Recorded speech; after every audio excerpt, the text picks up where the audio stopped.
जी नमस्कार, आप देख रहे हैं ताज़ा 24 न्यूज़ और मैं हूं आपके साथ राजेश कुमार। बेगूसराय जिला के खोदाबंदपुर में जीविका दीदी अधिकार केंद्र का शुभारंभ किया गया। आयोजित कार्यक्रम का विधिवत उद्घाटन प्रखंड विकास पदाधिकारी नवनीत नमन, प्रखंड परियोजना प्रबंधक मनोज कुमार कर्ण, क्षेत्रीय समन्वयक चंदन कुमार राय, प्रशिक्षण पदाधिकारी ज्योति कुमारी, जीविका के Manoj Madhukar, team coordinator Saumya Shri Rai, CFL coordinator Dilip Kumar समेत अन्य अतिथियों ने संयुक्त रूप से फीता काटकर एवं दीप प्रज्वलित कर कार्यक्रम का उद्घाटन किया।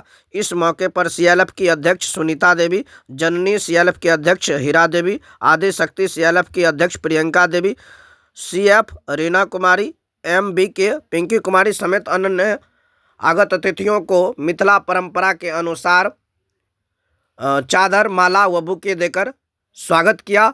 आइए जानते हैं जो अतिथि क्या कुछ कह रहे हैं। सहकारी समिति लिमिटेड खोदावंदपुर में अध्यक्ष पद पर कार्यरत हूँ। आज धन्यवाद करना चाहूँगी आप सभी का, मेरे BDO सर, मेरे BPS सर हैं और भी मेरे अतिथिगण हैं, सभी को कि आज मेरे अधिकार केंद्र दीदी अधिकार केंद्र का उद्घाटन हो गया है। उसके बाद हम ये चाहेंगे कि आज अधिकार केंद्र उद्घाटन के साथ साथ मेरी दीदी लोग आगे बढ़े और अपने जो समस्या है तो यहाँ आकर अपना बताएं। दीदी को आवेदन लिख के, मौखिक नहीं होगा, आवेदन के साथ दीदी यहाँ अपना समस्या लेके आएंगी, अपना समस्या को समाधान करेंगी। आज का दिन बहुत ही गौरवपूर्ण है आप सबों के लिए, हमारे लिए, कि दीदी अपने हक की बात कर पाएंगे इस अधिकार केंद्र के माध्यम से। कहने को तो एक केंद्र है छोटा सा जहां हमारी CLF की दीदियां बैठेंगी, लेकिन ये बहुत बड़े उद्देश्यों से भरा हुआ होगा। आज भी हमारे समाज में बहुत सारी ऐसी महिलाएं हैं जो बहुत सारे हिंसा का शिकार हो रही हैं, वो चाहे घरेलू हिंसा हो, सामाजिक हिंसा हो।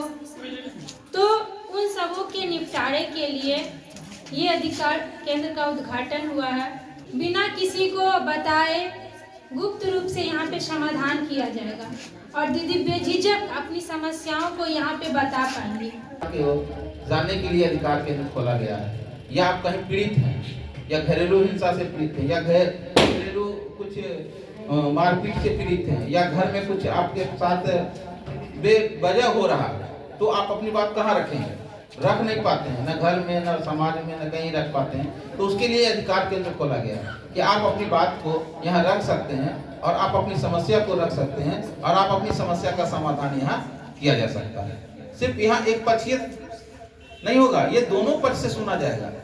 यानी आपका जो अधिकार केंद्र, आप यदि कहीं हिंसा से या किसी मानसिक रूप से या सामाजिक रूप से आप उत्पीड़न में हैं, उसकी आएंगे, एक लिखित आवेदन देंगे और जिससे कि आपका किसी भी प्रकार की समस्या को निपटारा किया जा सकता है। इसीलिए ये अधिकार केंद्र खोला गया है। इसमें सिर्फ जीविका दीदी का नहीं, और भी जो दीदी हैं वह भी अपना अधिकार के लिए अधिकार केंद्र में आकर अपना आवेदन दे सकते हैं और अपना हक पा सकते हैं। धन्यवाद। अधिकार का तभी सार्थकता है जब उसके साथ कुछ दायित्व भी फिक्स किया जाए, निर्भर किया जाए, निश्चित किया जाए।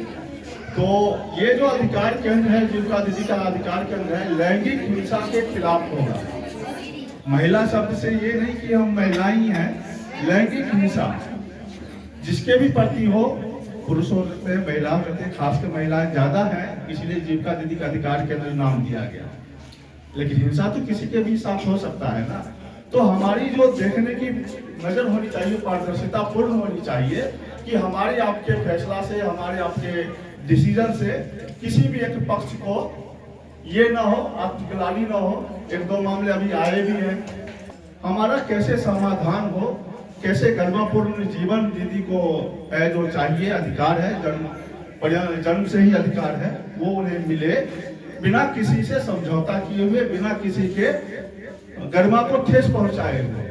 हम उस दिशा में काम करें और इस दिशा में भी काम करें कि आने वाले दिनों में हमारी जो ये जीविका दीदी का अधिकार केंद्र है, जो लैंगिक हिंसा को लेकर के बनाया गया, उसका औचित्य न रहे, तब हमारा सार्थकता हुआ हमारे संगठन का कि हम उस दिशा में हम आगे बढ़े जहाँ पे हमको जीविका दीदी का अधिकार केंद्र या आवश्यकता न पड़े। लेकिन आने वाले दिन में हम ऐसे समाज का निर्माण करें जहाँ पे ऐसे संगठन की आवश्यकता न पड़े।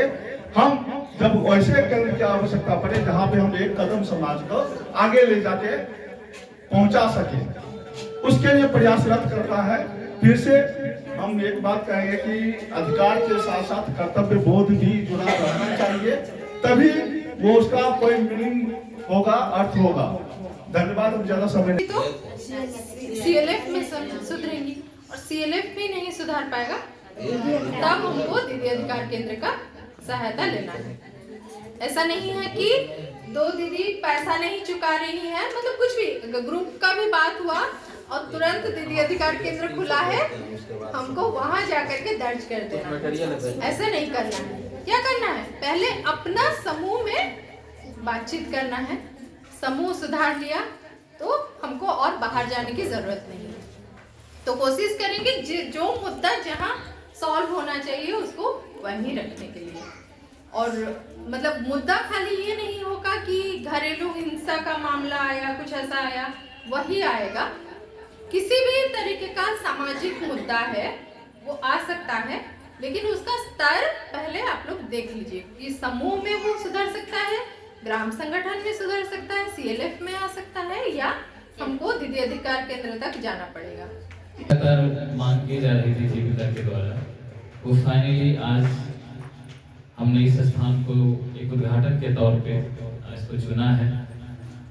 हालांकि कुछ समय के बाद ये जो अधिकार केंद्र का जो भी बिल्डिंग है वो ब्लॉक क्षेत्र में ही वो वापस आएगा। उस समय काफी आसानी हो जाएगी आप लोगों के लिए, ब्लॉक से भी जुड़ना, थाने से भी जुड़ना, अंचल से भी जुड़ना। बिहार की महिलाओं को आर्थिक रूप से समाज के मुख्य धारा से जोड़ना, ये उद्देश्य उस समय था कि अगर महिलाएं, बिहार की महिलाएं अगर कुछ रुपये सेव करके उस रुपये के माध्यम से अपने परिवार को कुछ मदद कर पाती हैं और उस पैसे के माध्यम से अपना कुछ कर पाती हैं, तो उनका कंट्रीब्यूशन अपने परिवार में, समाज में और आखिरकार हमारे देश और राज्य के विकास में उनका एक अभूतपूर्व योगदान रहेगा। लेकिन जैसे जैसे ये आगे बढ़ता रहा, हम लोग सभी ने ये जाना कि दीदियों का एक सीमित दायरा नहीं होता। ये समझा गया कि दीदियों का समाज में एक अहम रोल है और उस रोल में ये भी है कि सामाजिक तौर पे जो महिलाएं हमारे समाज में किसी भी प्रकार की परेशानी को महसूस करती हैं और वो अपने परिवार की समस्याओं को बहुत बार होता है कि अपने अंदर ही समेटे रह जाती है। बहुत बार मैंने देखा है कि आपसी लड़ाई झगड़े, अगर मान चलिए उनके परिवार में बहुत सारी लड़ाई, आप लोगों के परिवार में होता होगा, पत्नी से लड़ाई हो गया, जेठ से लड़ाई हो गया, देवर से लड़ाई हो गया, इस तरह की लड़ाइयाँ बहुत होती है। परिवार का फिर आप पे दबाव आता है कि कहीं बाहर ये सब नहीं बोलना है, परिवार का इज्जत खराब हो जाएगा, प्रतिष्ठा खराब हो जाएगी। और ऐसे हिंसा में बहुत बार होता है। हालांकि महिलाएं भी बहुत मारती हैं, मेरी एक टीचर थी, बहुत मारती थी मुझे, लेकिन अधिकतर हमारे समाज में देखा गया है कि बहुत बार महिलाओं को प्रेशर बनता है कि ये चीज आप बाहर नहीं बोलेंगे, किसी के साथ चर्चा नहीं करना है। आपके साथ किसी तरह का अगर कोई दुर्व्यवहार करता है, खास करके अभी देश का जो स्थिति आप देख रहे होंगे, ये किसी एक जगह की परेशानी नहीं है, पूरे देश में भी ये स्थिति है कि महिलाओं के साथ कहीं ना कहीं कुछ ना कुछ बुरा हो ही जाता है। अत्याचार इस तरीके का हो जाता है अपने परिवार, कभी कभी तो जानने वाले ही उस तरीके की घटना को अंजाम देते हैं, कभी कभी जो अनजाने लोग होते हैं वो इस तरह की घटना को अंजाम देते हैं, जो हम लोग आपस में समाज में कभी चर्चा नहीं कर सकते। धारा में होने का जो एक जज्बा है, और अभी आप लोग जान भी रहे होंगे कि अभी जो बिहार सरकार है वो लगातार महिलाओं का जो भी परेशानी है, जितनी भी परेशानी, महिलाओं को केंद्र में रख के उनके अनुसार योजना लगातार बनाती आई है। जैसे बिहार में शराबबंदी लागू की गई थी 2016 में, और उस समय भी सरकार को महिलाओं का ही सपोर्ट था कि नहीं, शराब को बंद रखना चाहिए, क्योंकि शराब उनके परिवार को खा जा रहा है। शराबबंदी होने के बाद, हालांकि जब बंद हुआ था तो बहुत लोगों ने विरोध किया था कि शराब को बंद मत कीजिए, क्योंकि शराब से बहुत ज्यादा पैसा सरकार को मिलता है, राजस्व की प्राप्ति होती है। और शराबबंदी के बाद एक तरीके का माहौल बन जाता है अब आप लोगों के समाज में देखे होंगे कि आप लोगों के परिवार के लोग भी चोरी छिपे शराब पीते हैं, हालांकि शराबबंदी है लेकिन फिर भी पी लेते हैं। लेकिन पहले के मुकाबले ये कम हुआ है। पहले के मुकाबले पहले तो खुलेआम पीते थे, खुलेआम सड़कों पे गाली गलौज करते थे।